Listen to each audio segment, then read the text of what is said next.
And I think the idea is if you can, I have found that most people start off skeptical, the prospects start off skeptical and think they can probably do it on their own, but they're willing to maybe hear you out, right? And so through the process, if we can figure out where you are now and where you're trying to get to, which again, for our frame is you're at 100 million, you're trying to get to a billion.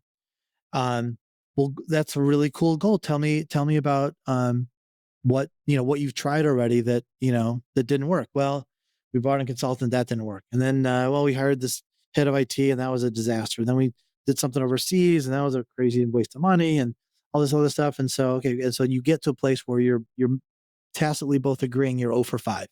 And then we say, well, what are the obstacles? Well, we can't hire the right people. So you're getting, in a way, like they're confessing they want to get somewhere. They tried stuff. It didn't work. And then we say, listen, it sounds like you've done, your problem and maybe it'll just go away.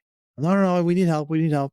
And, so we get to a place where, again, like if you're a, $100 million company, the idea of spending 50 to solve what potentially is a $900 million problem for you, shouldn't be too crazy. And if we ask the right questions, like if we can demonstrate some expertise about, like, for example, we're at a place now where I think we know a lot about how these industrial companies work.